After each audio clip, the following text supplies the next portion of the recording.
Alvy Moore. The more I learn about this guy, the more respect I have for him. He was a true master of his craft. His craft was comedy, and quite frankly, there was a point in time a few decades back when one could argue that you didn't get much funnier than Alvy.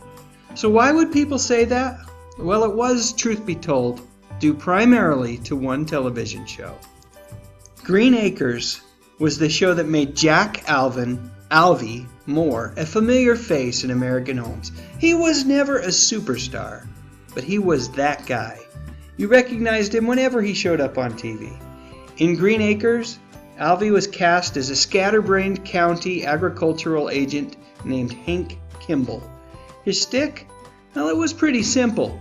Hank would often make a statement, only to immediately make a statement to the contrary himself, and then negate that corrected statement until his stream of statements was interrupted by whoever the poor soul was that Hank was talking to. During his career, Alvy appeared in hundreds of TV shows and movies, including Little House on the Prairie and The Waltons in his later years. Alvy was still riding high on his fame in Green Acres when he made an appearance on The Andy Griffith Show during season 6. Hey, if Alvy showed up on Andy Griffith, you know I'm going to talk about it. Anyway, it was during an episode where Aunt Bee is enchanted by her niece's little baby, and at least at first glance, the feeling isn't mutual as the baby bursts into tears every time poor Aunt Bee picks her up. In this episode, Alvy makes a brief but hilarious appearance as a salesman. One thing that Alvy didn't particularly enjoy discussing was his time as a Marine in World War II. Alvy participated in the Battle of Iwo Jima. A few years prior to his passing, fellow actor James MacArthur, famous himself for his role in Hawaii Five-0, penned a magazine article about Alvy. To write the article about Alvy, he spent hours visiting with him and was regaled with story after story about his time in Hollywood.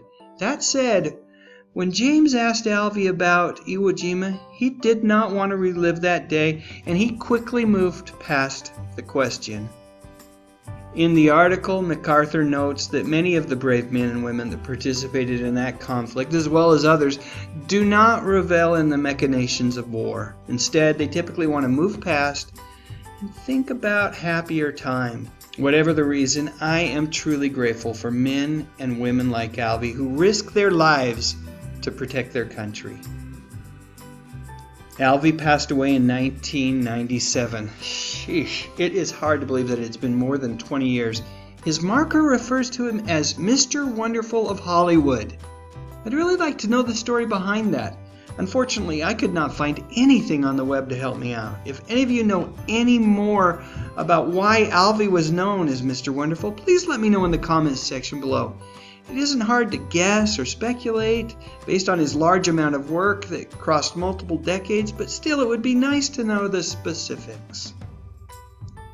So there you go. A big thank you to channel subscriber Video Here Bob for the suggestion. Twice. If you haven't seen Alvy in action, check him out. He is a heck of a funny guy. You can find clips on YouTube, and if you want to pick up Green Acres on Amazon for a great price, I'll post a link in the video description. Alvy's Hank Kimball is a true gem.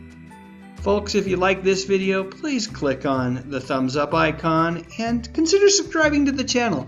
I focus on music, movies, and television, the good stuff from the 60s, 70s, and 80s. But most importantly, and as always, thank you so much for watching.